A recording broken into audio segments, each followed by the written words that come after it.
नमस्कार, आदाब। आपके साथ मैं स्मिता शर्मा हूं और आप देख रहे हैं मेरा YouTube station Smita Sharma journalist. Bharat में हमारा दिन खत्म हो रहा है, लेकिन अमेरिका में दिन की शुरुआत हुई है। वहां ईस्टर सेलिब्रेशंस हो रहे हैं। आपको पता है कि क्रिश्चियंस, जिनके लिए ईस्टर का बहुत महत्व होता है, दिन में डोनाल्ड ट्रंप ने ऐसी अभद्र भाषा का इस्तेमाल किया है अपने प्लेटफॉर्म ट्रूथ सोशल पर, जो मैं पूरी तरीके से आपको पढ़कर सुना भी नहीं सकती हूं। और यही वजह है कि इस वक्त आप ये पोस्ट अपने स्क्रीन पर जरूर देख रहे हैं, लेकिन मैंने इसमें से कुछ शब्दों को ब्लर आउट कर दिया है। आपको बता दें कि जब ये पोस्ट आया आज डोनाल्ड ट्रंप का, नींद से जागने के साथ ही ये पोस्ट उन्होंने डाला, सबको हैरत हुई। ये पोस्ट शेयर हुआ तो बहुत सारे लोगों ने कहा ये हो ही नहीं सकता है, ये फेक न्यूज है, ये कोई झूठा इमेज है जिसको एआई के जरिए जनरेट किया है। पहले तो पूरी जिम्मेदारी के साथ मैं अपने दर्शकों को बता दूं कि ये ट्वीट दरअसल ऑथेंटिक है, जेन्युइन है। ट्वीट किया, इससे पोस्ट कहेंगे, क्योंकि वो ट्रूथ सोशल पर पहले पोस्ट करते हैं अपने प्लेटफॉर्म पर और उसके बाद उसको ट्विटर पर उनके जितने ऑफिशियल हैंडल्स हैं वो वापस से डालते हैं। तो अफसोसनाक बात है कि ये ट्वीट एक्चुअली में असल ट्वीट है। और इस ट्वीट में लिखा क्या हुआ है ये आप देख सकते हैं। इस ट्वीट में लिखा हुआ है कि Tuesday will be power plant day, यानी कि मंगलवार का दिन मैं बिजली संयंत्रों पर हमला करूंगा, एंड ब्रिज डे, ब्रिजेस पर हमला करूंगा, all wrapped up in one in Iran, सब कुछ को मैं बर्बाद कर दूंगा अगले 2 दिन के अंदर में। तो पिछले कुछ वक्त से डोनाल्ड ट्रंप लगातार जो है 48 घंटे का एक अल्टीमेटम दे रहे हैं ईरान को, जिसको उन्होंने एक्सटेंड किया था, और ये कह रहे हैं कि हॉर्मुज स्ट्रेट को नहीं खोला तो आपको जो है पूरी तरीके से मैं बर्बाद कर दूंगा, आपके सिविक इंफ्रास्ट्रक्चर से लेकर परमाणु इंफ्रास्ट्रक्चर सब कुछ खत्म कर दूंगा। इसमें से बहुत सारी ऐसी इंफ्रास्ट्रक्चर है जिसको वो और उनकी सेना और उनके सेक्रेटरी ऑफ वॉर पीट हेक्सेट बार बार यही कह रहे हैं कि हमने तो खत्म कर दिया है, फिर भी युद्ध जारी है। और आगे आप देखते हैं कि ओपन द, जिस शब्द को मैंने ब्लैक कर दिया है, वो एक्चुअली हॉर्मुज स्ट्रेट को हॉर्मुज कहने की जगह उसको अपशब्द इस्तेमाल कर रहे हैं। एफ से स्टार्ट होता है ये शब्द, जो अंग्रेजी बोलते हैं वो जानते हैं। यू क्रेजी, मैंने फिर से इस शब्द को जो है ब्लर कर दिया है। और you will be living in hell, just watch, praise be to Allah. ये जाहिर सी बात है वो सार्काज्म करने की कोशिश कर रहे हैं कि आप अल्लाह का शुक्र मनाओ और मैं तैयारी कर लो कि मैं आपको बर्बाद करने जा रहा हूं, प्रेसिडेंट डोनाल्ड जे ट्रंप। इसीलिए मैंने कहा कि आज देर रात आपसे मैं मुखातिब होती हूं, क्योंकि आप सोचिए, मैं तो 20 साल से कूटनीति कवर कर रही हूं, अलग अलग टीवी चैनलों में कवर किया है, इंडिपेंडेंटली कवर करती हूं, अखबारों में लिखती हूं, अंतर्राष्ट्रीय कॉन्फ्रेंसेस को कवर किया है। जिंदगी में ये पहली दफा है कि किसी राष्ट्र का जो सर्वोच्च नेता है, और वो भी कोई ऐसा छोटा मोटा राष्ट्र नहीं, दुनिया का सबसे शक्तिमान शक्तिशाली मुल्क, जो दुनिया का सबसे पुराना लोकतंत्र भी है, उसका जो सर्वोच्च नेता है, जो एक नेता जो चुनकर आया है, इस केस में प्रेसिडेंट डोनाल्ड ट्रंप, वो कभी ऐसी भाषा का इस्तेमाल करेंगे कि कार्यक्रम को शुरू करने के पहले लोगों को डिस्क्लेमर्स देना होगा हमें कि भाई साहब देखो, इस कार्यक्रम में थोड़ी सी अडल्ट सर्टिफिकेशन की जरूरत है, क्योंकि ऐसे शब्द इनके ट्वीट्स पे लगाए जा रहे हैं जो मैं दर्शकों को नहीं दिखा पा रही हूँ। क्योंकि हम जब यूट्यूब पर करते हैं ना, हम यूट्यूबर्स के लिए तो ऐसे भी जो है, यूट्यूब पर जो लोग हम जर्नलिज्म करने की कोशिश कर रहे हैं, हमें बहुत ज्यादा ध्यान रखना पड़ता है। ये जेक टैपर है और ये दरअसल सीएनएन के बहुत पुराने जर्नलिस्ट हैं और एंकर हैं। आप एक बार फिर से देखिए, इन्होंने इस पोस्ट को पढ़कर सुनाया टेलीविजन पर और उसमें बकायदा डिस्क्लेमर दिया कि इसमें अपशब्दों का इस्तेमाल है, माफी चाहता हूं, लेकिन चूंकि प्रेसिडेंट ने इस ट्वीट को लिखा है इसीलिए इसको पढ़कर सुना रहा हूं। अब ईरान की आप देख ही रहे हैं, पिछले कुछ वक्त से जो है सोशल मीडिया की गेम उनकी बहुत अप है। इंफॉर्मेशन वॉरफेयर में और परसेप्शन वॉर में ईरान कहीं आगे है। सिंपथीज अमेरिका के साथ नहीं है ईरान युद्ध में, जिसकी शुरुआत हुई 28 फरवरी को। इजराइल ने सबसे पहले हमला किया था ईरान पर और फिर ऑपरेशन एपिक फ्यूरी की शुरुआत हुई, जिसकी शुरुआत की डोनाल्ड ट्रंप ने। और तब से उनके गले की सबसे बड़ी फांस बना हुआ है इस वक्त स्ट्रेट ऑफ हॉर्मुज, जो खाड़ी क्षेत्र में है, पर्शियन गल्फ में है, और उसको खुलवाने के लिए, क्योंकि वहां एक तरीके की नाकेबंदी जारी है, ट्रांजिट टोल ना ले रहा हो ईरान, उस खबर की वो जो है पुष्टि नहीं करता है। लेकिन ये जरूर है कि अगर आप ईरान के साथ इस वक्त सीधे आप लड़ रहे हैं, जंग की स्थिति में हैं, तो आपके जहाज जो ऑयल टैंकर्स है, एलपीजी टैंकर्स है, वो वहां से गुजर नहीं सकती हैं। जो देश उनके साथ अच्छे रिश्ते बनाए हुए हैं, उनको भी ऐसा नहीं है कि सारे उनके टैंकर्स एक साथ खोल दिए जा रहे हैं। वो उसमें भारत भी है। हमने देखा है अभी तक हमारी जो है 6 टैंकर्स आ चुकी हैं। 24 टैंकर्स हमारी थी जब से युद्ध की शुरुआत हुई है, जिनमें से कि 18 टैंकर्स अभी भी वेस्ट ऑफ हॉर्मुज में हैं। लेकिन ईरान ने साफ कर दिया कि अगर आप इस युद्ध में हमारे खिलाफ शामिल हैं, तो आपके जो टैंकर्स है वो यहां से नहीं आ सकते हैं। और इस युद्ध में डोनाल्ड ट्रंप अकेले था इसलिए भी पड़ रहे हैं, इजराइल के अलावा, ऑफ कोर्स इजराइल का पर्सनल इंटरेस्ट है, क्योंकि डोनाल्ड ट्रंप के जो यूरोप के अलाइज हैं, उन्होंने तो हाथ खड़े कर लिया है। फ्रांस के राष्ट्रपति इमैनुअल मैक्रों हो या इटली की फार राइट राष्ट्रपति, जिनकी ज्यादा आइडियोलॉजिकल वैचारिक जो है क्लोजनेस प्रॉक्सिमिटी मानी जाती है नेतन्याहू के साथ में, डोनाल्ड ट्रंप के रिपब्लिकन्स के साथ में, वो तो बाकायदा खाड़ी क्षेत्र का दौरा करके आ गई, गल्फ कंट्रीज का। और वो तो ये कह रही है कि भैया हमारा ये युद्ध है ही नहीं, हम तो शामिल होंगे ही नहीं। तो डोनाल्ड ट्रंप भले ही चीखते रह जाए कि स्ट्रेट ऑफ हॉर्मुज में आप साझा पुलिसिंग करें और आप अपनी जो है यूनिट्स को भेजें, कंट्रीज तैयार नहीं हो रही है। चीन जापान के तैयार होने की भी जो है कोई बात नहीं है। लेकिन उस बीच डोनाल्ड ट्रंप का ऐसा एक पोस्ट आना, पूरी जिम्मेदारी के साथ कह रही हूं कि अमेरिका और अमेरिका के लोगों को सोचने की जरूरत है कि ये आपने कैसे नेता को चुना है। देखिए बर्नी सैंडर्स जो उनके विपक्ष के बड़े नेता हैं, वो उन्होंने ट्वीट पे लिखा है कि 1 month after starting the war in Iran, this is the statement of the president of the United states on Easter Sunday. वो भी ईस्टर संडे के दिन में, जहां इंसान स्पिरिचुअल होते हैं, जहां इंसान धार्मिक बातें करते हैं, उस कल्चरली सेलिब्रेट करते हैं। These are the ravings of a dangerous and mentally unbalanced individual। कि ये शख्स जो है डिरेंज हो चुका है, मानसिक इनकी जो हालत है वो ठीक नहीं है। Congress has got to act now in this war. कि अमेरिका का जो संसद है उसको कार्रवाई करने की जरूरत है। इस युद्ध को जो है आप खत्म कीजिए। ये बर्नी सैंडर्स जो कि बड़े डेमोक्रेटिक पार्टी के नेता हैं और ऑपोजिशन लीडर हैं, उनका ये ट्वीट आप देख सकते हैं। वैसे ही बहुत क्रिटिसिज्म डोनाल्ड ट्रंप की इस वक्त की जा रही है। ईरान के हैंडल्स मजाक उड़ा रहे हैं और ये तक कह रहे हैं कि देखिए ये वाली ट्वीट देखिए आप, ईरानियन एम्बेसी का जो गेम है ना भाई साहब, जबरदस्त है। वो कह रहे हैं कि ये जो डेस्परेशन है डोनाल्ड ट्रंप की, ऑलमोस्ट पैल्पेबल है। ये dripping from every syllable, especially the haphazardly hurled expletives. Expletives में मतलब कि जो गाली गलौज कर रहे हैं। We solemnly remind everyone once again that attacking civilian infrastructure such as bridges and power plants constitutes a war crime। हम एक बार फिर से दर्शकों को याद दिला दे, लोगों को याद दिला दे कि अगर आप ऐसे इंफ्रास्ट्रक्चर पर हमले कर रहे हैं जैसे कि ब्रिजेस, पावर प्लांट्स, जिनसे कि लोगों को बिजली मिलती है, जो थर्मल पावर प्लांट्स हैं, तो ये वॉर क्राइम्स कहलाते हैं कानूनी रूप से। और इसमें वो मजे ले रहे हैं डोनाल्ड ट्रंप के, जिसमें वो लिखते हैं further warning, shield all minors under 18 from exposure to Trump's rhetoric. और उसमें उन्होंने +18 का जो है एक लोगो भी लगा दिया है डोनाल्ड ट्रंप के इस पोस्ट पर, ये कहते हुए कि अगर 18 साल की कम उम्र हो तो प्लीज आप सोशल मीडिया पर जो है डोनाल्ड ट्रंप के इस रेटरिक से आप बच कर रहिए। तो डोनाल्ड ट्रंप किस हद तक आप सोचिए खिसियाए हुए हैं, तिलमिलाए हुए हैं कि ईरान में उनके जो मकसद है, और क्या मकसद है वो उस पर अभी भी जो है क्लैरिटी नहीं है, क्योंकि वो अपने गोल पोस्ट शिफ्ट करते रहते हैं। और इसका एक छोटा सा मैं आपको उदाहरण देना चाहूंगी कि किस तरीके से यहां एक ऑडियंस, एक ट्विटर पर एक यूजर हैं सुलेमान अहमद, उन्होंने इनफैक्ट एक ट्वीट पर ट्रंप के 2 बयान जारी किए हैं। उनका हैंडल है शेख सुलेमान, SHAYKHSULAIMAN। शेख सुलेमान ने ट्रंप की 2 साउंड बाइट्स को डाला है एक ही क्लिप में, और एक ही भाषण की ये क्लिप्स हैं जो 7 मिनट के अंतराल में ट्रंप अपनी पोजीशन बदलते हैं ईरान में रिजीम चेंज को लेकर, कि रिजीम चेंज करना मकसद था या नहीं था। सुनिए जरा आप उस साउंड बाइट को। Not our goal. We never said regime change, but regime change has occurred. But we also won regime change. We have a regime change like nobody thought was possible. क्या कहेंगे, फिर से सुनिए।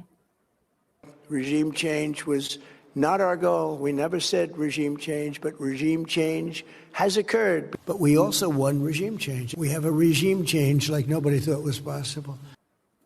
एक ही भाषण में 7 minute के अंतराल में डोनाल्ड ट्रंप एक बार कहते हैं कि हमने रिजीम चेंज नहीं चाहा है, दूसरी ओर कहते हैं नहीं हम रिजीम चेंज चाहते हैं। डोनाल्ड ट्रंप चाहते क्या है भाई? और डोनाल्ड ट्रंप के साथ ये हो क्या रहा है? क्या दुनिया के सबसे बड़े मुल्क के हेड ऑफ स्टेट को इस तरह की भाषा शोभा देती है? हम लोग तो भारत में पले बड़े हैं, हमें पता है यहाँ पर किस तरह के जो हैं माँ और बहन के नाम पर गालियां दी जाती है हर रोज, खास करके आप उत्तर भारत में हो। बिना गाली के तो लोग खैर एक वाक्य पूरा नहीं कर सकते हैं, लेकिन वो आम लोग हैं। जब यही लोग संसद में बैठते हैं, यही लोग अगर चुने जाते हैं, पब्लिक ऑफिस में होते, तो कम से कम उन लोगों से हम ये एक्सपेक्टेशन रखते हैं कि आप एक पद की गरिमा को आप थोड़ा संजो के रखेंगे, आप उसका ध्यान रखेंगे। लेकिन वहां तो आप देखिए कि क्या पद की गरिमा, क्या इंसान की, मतलब ये डोनाल्ड ट्रंप, जिनके फॉलोअर्स को लगता है कि अरे डोनाल्ड ट्रंप तो बिल्कुल आउटसाइडर हैं और वो कुछ भी एकदम ऑर्डिनरी स्टाइल में नहीं करते हैं, बड़ा अलग थलग है उनका स्टाइल।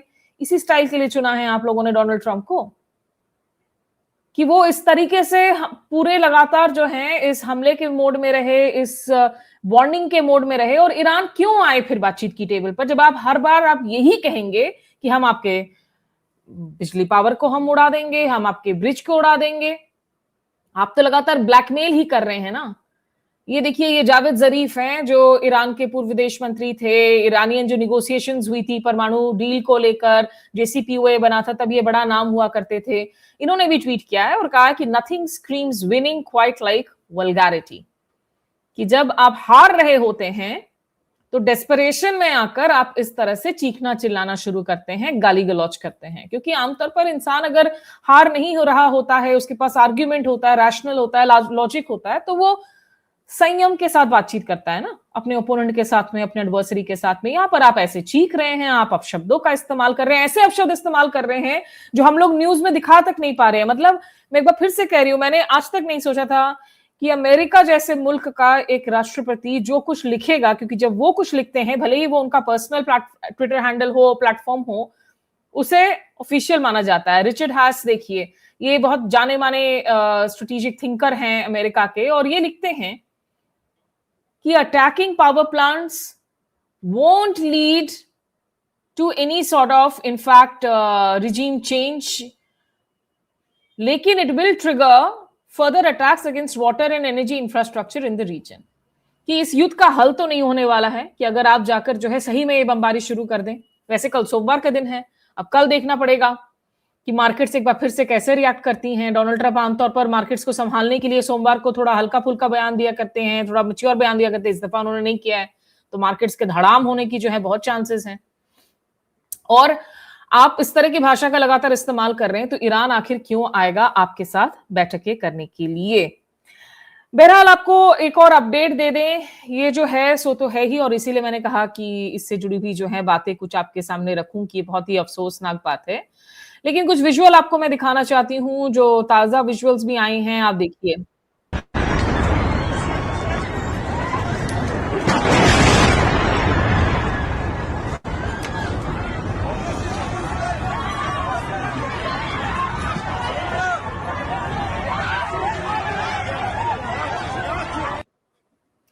ये आप देख रहे हैं ये वीडियो, ये ताजा वीडियो जारी हुए हैं। ये तेहरान को कराच से जोड़ने वाला B1 ब्रिज की तस्वीरें हैं, और इस ब्रिज को मिडिल ईस्ट के मार्वल के तौर पर बताया जाता है। ये नौरूज के दौरान जो है 13वें दिन में जिस तरीके से लोग वहां पर मौजूद थे और वहां ये हमला हुआ अमेरिकी इजरायली फोर्सेस की तरफ से, इसमें कम से कम 1 दर्जन लोगों के मारे जाने की खबर आ रही है, क्योंकि परिवार वाले यहां पर मौजूद थे। यहां पे लोग रिपोर्टिंग कर रहे थे जब इससे टारगेट किया गया। और अभी तक अगर आप देखें तो ईरान में लगातार कई यूनिवर्सिटीज को अटैक किया गया है, निशाना साधा गया है। उनके जो टॉप के साइंस यूनिवर्सिटीज हैं, परमाणु साइंस पढ़ाने वाली यूनिवर्सिटीज हैं, Pasteur university, university of science and technology in Tehran, Minab elementary school, इन तमाम जगहों पर जिस तरीके से हमले हुए हैं, लगातार आम लोगों की जान ली जा रही है, बच्चों की जान ली जा रही है। और तेहरान ही नहीं, लेबनान में भी अगर आप देखें, इजराइल जिस तरीके से धमाके कर रहा है, सदर्न लेबनान में, बेरूट में, रिहायशी इलाकों में लगातार धमाके हो रहे हैं, लोगों की जान जा रही है। ये सब लीगली अगर आप किसी को भी पूछे तो इन्हें वॉर क्राइम्स ही माना जाता है। तो कराच शहर को ये जो B1 हाईवे ब्रिज बनाया जा रहा था, जो जोड़ता है तेहरान को और कराच को, इसे उड़ा दिया गया था। आपने इसके पहले देखा था गुरुवार को। और इस पुल का काम हालांकि थोड़ा सा बाकी था, लगभग पूरा हो चुका था। इसे सबसे ऊंचा पुल भी कहा जाता है। इनके इंजीनियर की इंटरव्यूज भी चल रही है टेलीविजन चैनल्स पर, जो कह रहे हैं कि दोबारा से इसको जरूर बनाएंगे। करीब 1050 मीटर लंबा, 136 मीटर ऊंचा है और $400 मिलियन के करीब जो है इसकी लागत आ रखी थी। तो ईरान यही कह रहा है कि आप लगातार जो है नागरिकों पर हमला करके, ये कुछ भारतीयों की तस्वीर आप देख सकते हैं जो ईरान के क़ौम शहर में वहां चाय वगैरह दे रहे हैं, समर्थन दे रहे हैं। क्योंकि भारत में हमने देखा है पैन इंडिया कितना समर्थन उभरा है और बहुत एड सहायता भेजा गया है ईरान को। ईरान उन पैसों से दवाई वगैरह खरीद कर जो है यहां से भेज रहा है। ईरान की जो एम्बेसी है, ईरान का जो दूतावास है, और आम लोगों का ही जिक्र बार बार किया जाता है। जब जब आप उनके इंटरव्यूज को देखें, उनके एम्बेसडर के या जो अयातोल्ला के जो सर्वोच्च नेता है मुश्तबा खामनेई, उनके इस वक्त जो प्रतिनिधि हैं दिल्ली में, वो लोग बार बार यही कह रहे हैं कि भारत के लोगों के साथ हमारे रिश्ते बहुत अच्छे हैं, संबंध मधुर हैं, इसीलिए हम उनको ज्यादा कष्ट नहीं पहुंचाना चाहते हैं। तो तभी जो है ये टैंकर्स भी आ रही हैं यहां से। और एक आखिरी में जो है मैं आपको अपडेट देना चाहूंगी कि जिस तरीके से एक बहुत परसेप्शन ही नहीं, अगर हम एक्चुअल इस लड़ाई में भी देखें, ईरान ने जिस तरीके का मुंह तोड़ जवाब दे रखा है लगातार अमेरिका को। अमेरिका इजराइल जहां इनके रिहायशी इलाकों में बार बार हमले कर रहा है, ईरान ने जवाबी का हमले जरूर किए हैं। कुवैत में जैसे उनके हमले पर, एक डिसैलिनेशन प्लांट पर हुए हमले में एक भारतीय नागरिक की जान भी गई, जो बेहद अफसोसनाक बात है। लेकिन ईरान का कहना है कि वो खाड़ी देशों में उन बिल्डिंग्स पर निशाना साध रहे हैं जहां उनको इंटेलिजेंस मिला हुआ है कि वहां दरअसल अमेरिकी सेना, मोसाद जो कि इजराइल का इंटेलिजेंस एजेंसी है, इनके जो ऑफिसर्स वगैरह हैं वो लोग वहां से ऑपरेट कर रहे हैं और शील्ड के तौर पर इस्तेमाल कर रहे हैं इंफ्रास्ट्रक्चर को। तो वहां जो है प्रिसीजन स्ट्राइक्स हो रही है। काफी दफा होता है कि जब उनकी मिसाइल्स सीधे तौर पर नहीं लगती हैं लेकिन इंटरसेप्ट होता है, इंटरसेप्ट की जो डेब्री गिर रही होती है उसकी वजह से भी जो है काफी जगह आग वगैरह लग जाती है। तो एक हमने जो बड़ी खबर देखी थी कि एक US F-15 लड़ाकू विमान जिसको ईरान ने मार गिराया था इसके पहले, और उसमें आपका कहा जा रहा था कि ईरान ने जो है इस एक पायलट को शायद कैप्चर कर लिया है। इस बाबत खबरें आ रही थी और बहुत दिलचस्प तस्वीरें आ रही थी ईरान पर। ईरान की मीडिया में, सोशल मीडिया के जरिए भी आपको दिखाती हूं मैं कुछ तस्वीरें। देखिए, ये कहा जा रहा था कि US F-15 लड़ाकू विमान के 2 पायलट्स में से एक पायलट बच गए थे, एक को शायद हॉस्टेज बना लिया गया था या प्रिजनर ऑफ वॉर बना लिया गया था, लेकिन अब उस क्रू मेंबर को जो है अमेरिका ने बचा लिया है। निश्चित रूप से अमेरिका ने देर रात जो ऑपरेशन किया वो बेहद ही चुनौतीपूर्ण एक ऑपरेशन जरूर किया। उससे सवाल उठता है कि ईरान की जो इंटेलिजेंस इनपुट को की वो वाहवाही कर रहे हैं रशिया और चीन की तरफ से, क्या उसमें कमी आने लगी है? लेकिन ईरान ने बदले में जिस तरीके से यहां अमेरिका के विमानों को गिराया है, इस एक क्रू मेंबर को बचाने के लिए जो बहुत चैलेंजिंग कॉम्बैट मिशन किया गया, जिसको अंजाम दिया गया रेस्क्यू कॉम्बैट मिशन को, उसमें ईरान ने दावा किया है कि उन्होंने कम से कम 7 एयरक्राफ्ट्स को नुकसान पहुंचाया है अमेरिका के, जिसमें शामिल है एक F-16, 2 A-10, 2 black hoc helicopters. और इसकी भी तस्वीरें आ रही थी कि ब्लैक हॉक हेलीकॉप्टर्स, क्योंकि वो आमतौर पर लो ऑल्टीट्यूड पर उड़ते हैं, उनको फ्लाई करने के लिए ताकि पायलट्स को बचा सके जमीनी स्तर पर, उनको आम ईरानियन लोग, पुलिस, वो सड़कों पर ही खड़े होकर फायरिंग कर रहे थे, गिराने की कोशिश कर रहे थे। साथ ही 2 C-130 ट्रांसपोर्ट एयरक्राफ्ट, ये सारे मिलियंस ऑफ डॉलर्स के वर्थ की एयरक्राफ्ट हैं। आप सोचिए कितना भारी।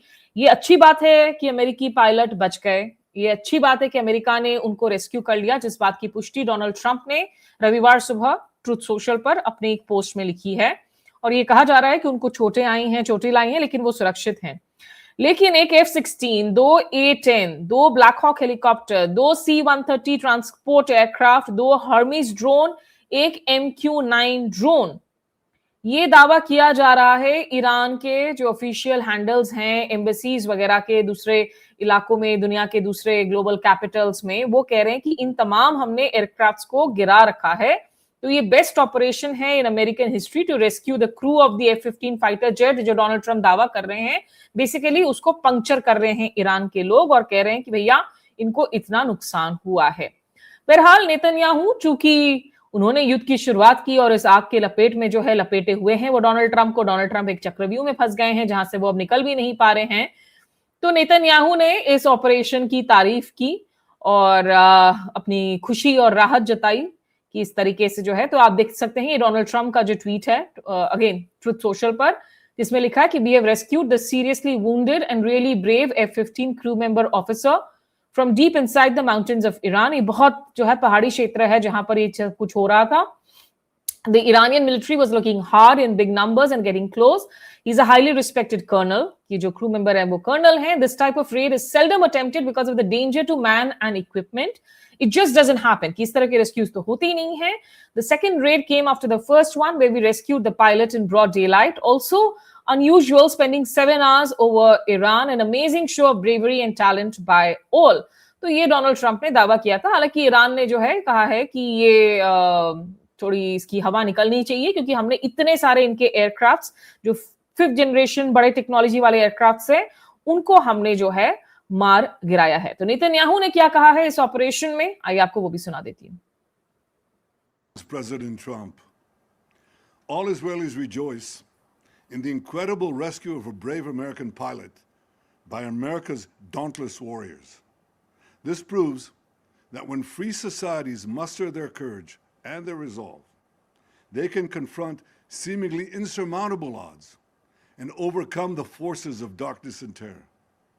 This rescue operation reinforces a sacred principle. No one is left behind. This is a shared value demonstrated time and time again in the history of both our countries. As a nation that repeatedly carried out daring rescue operations, and as someone who was wounded in such a mission and lost a brother in the Entebbe rescue, Israelis and I, we know what a bold decision you took. President Trump, Donald, my dear friend, once again, your decisive leadership brought another great victory to America. I salute you. We all do. तो Netanyahu जो कि Donald Trump की वाहवाही कर रहे हैं, लेकिन आपको अंत में मैं ये बता दूं कि लगातार इस युद्ध की वजह से जितनी जानें जा रही हैं, मासूमों की, इंफ्रास्ट्रक्चर को नुकसान हो रहा है ईरान के अंदर, कोई भी सेंसिबल इंसान ये जरूर कहेगा कि इस हमले के अगर आप कॉन्टेक्स्ट को देखें, जिस तरीके से जब ये जिनीवा में बातचीत हो रही थी परमाणु कार्यक्रम को लेकर, जिसमें ये कहा जा रहा था, ओमान के विदेश मंत्री ने भी इसका जिक्र किया कि ईरान लगभग सारे शर्तें मानने को तैयार हो गया था सिवाय बैलिस्टिक कार्यक्रम को इसमें शामिल करने में। और जो पहले परमाणु अग्रीमेंट हुआ था 2015 में, वो बहुत अच्छा मसौदा हुआ था गिवन द टाइम्स। उससे जो है डोनाल्ड ट्रंप ने ही पुल आउट किया था। स्ट्रेट ऑफ हॉर्मुज में 28 फरवरी के पहले जो है पूरी तरीके से फ्रीडम ऑफ नेविगेशन उसमें था, सारे जहाज आजादी से उसमें जा रहे थे। आपने इस युद्ध करवा कर जो है उसको बंद करवा दिया। और यही सवाल अब मैक्रो, मेलोनी, आपके तमाम सहयोगी, कनाडा के मार्क कार्नी से लेकर कियर स्टार्मर, यूके के प्रधानमंत्री, स्पेन के सैंचेज, तमाम लोग आपसे पूछ रहे हैं। और ईरान की जो रेड क्रिसेंट है जो लगातार अपडेट्स देती हैं, अब उन्होंने कहा है कि 10 लाख से ज्यादा जो हैं सिविलियन यूनिट्स, करीब करीब आपकी मैं बता दूं कि सिविलियन यूनिट्स जो 322 मेडिकल सेंटर्स हैं उनको बर्बाद किया गया है इजराइल के अटैक में। और 763 स्कूलों को बर्बाद किया गया है, 55 लाइब्रेरी को बर्बाद किया गया है 12 प्रांतों में। जो मरने वालों की तादाद है ईरान में वो लगातार बढ़ती जा रही है, 1600 से ज्यादा हो चुकी है। इस क्षेत्र में दूसरे लोगों की भी जान गई है, नाविकों की भी जान गई है जवाबी हमलों में। और अब डोनाल्ड ट्रंप का वापस से वही जो ट्वीट है जिसमें वो कहते हैं कि मंगलवार से जो है मैं पूरी तरीके से आपके बिजली संयंत्रों से लेकर आपके तमाम जो ब्रिजेस हैं सबको उड़ा दूंगा। ये कैसी भाषा है, ये कैसा रवैया है, ये दुनिया के सबसे बड़े लोकतंत्र के आखिर कैसे राष्ट्रपति हैं। और अमेरिका में जहां प्रोटेस्ट जारी हैं ट्रंप को लेकर, एक बहुत बड़ा तबका है जो उनसे बहुत गुस्से में है। क्या ट्रंप को रोकने वाला आज की तारीख में उनके कैबिनेट में, उनकी पार्टी में और संसद में कोई बाकी नहीं है कि इनकी वजह से और नेतन्याहू की वजह से पूरी दुनिया को जिस आग में आपने धकेल दिया है और जिसका दर्द सबसे गरीबों, सबसे मजलूमों को सहना पड़ रहा है। हम लोग रिपोर्ट्स कर रहे हैं, ग्राउंड रिपोर्ट्स कर रहे हैं, जो आप देख सकते हैं दिल्ली से, नोएडा से, जहां से मजदूर पलायन करने को मजबूर हो रहे हैं। सिलेंडर नहीं है, एलपीजी नहीं है, हर किसी के लिए मुमकिन नहीं है कि उनके पास जो है वैध गैस कनेक्शन हो। बहुत सारे स्टूडेंट्स आते हैं दूसरे राज्यों से, मजदूर आते हैं दूसरे राज्यों से, एड्रेस की प्रॉब्लम्स होती हैं। बड़े रिहायशी मकानों में तो गैस पाइपलाइन होता है, लेकिन छोटे स्लम्स वगैरह में नहीं है। इतने बिजनेसेस बंद हो रहे हैं, एक्सपोर्ट्स पर असर हो रहा है, टूरिज्म पर असर हो रहा है। जो जो देश टूरिज्म पर डिपेंडेंट होते हैं, श्रीलंका जैसे, नेपाल जैसे, इन तमाम देशों में, बांग्लादेश में जो है प्रोटेस्ट चल रहे हैं क्योंकि वहां इतनी फ्यूल शॉर्टेज चल रही है। नेपाल में नई सरकार आई है बालिन शाह की, उन लोगों ने घोषणा की है कि 2 दिन जो है सरकारी संस्थानों में, शैक्षिक संस्थानों में छुट्टी रहेगी। वीक को वो रिस्ट्रेन कर रहे हैं, सुबह 9 से 5 बजे तक ही जो है ऑफिसेस काम करेंगे ताकि राशनिंग हो सके एनर्जी की। श्रीलंका में एक बार फिर से ये पेट्रोल क्राइसिस हो रहा है। तो इतने लोगों की आपने बिजनेस को ठप कर दिया है, कारोबार को ठप कर दिया है, लेकिन आपकी नजरें सिर्फ और सिर्फ ऑयल फील्ड्स पर हैं। आपकी नजरें जो हैं सिर्फ और सिर्फ अपनी जेब को भरने में हैं और आपकी नजरें सिर्फ और सिर्फ अपने एरोगेंस पर हैं कि कैसे मैं एस्टैब्लिश करूं कि मैं दुनिया का सबसे ताकतवर नेता हूं। बहुत ही अफसोसनाक बात है। इसी के साथ अभी के लिए इस ब्रॉडकास्ट को खत्म करती हूं। हमारे से जुड़ने के लिए शुक्रिया। नमस्कार, आदाब।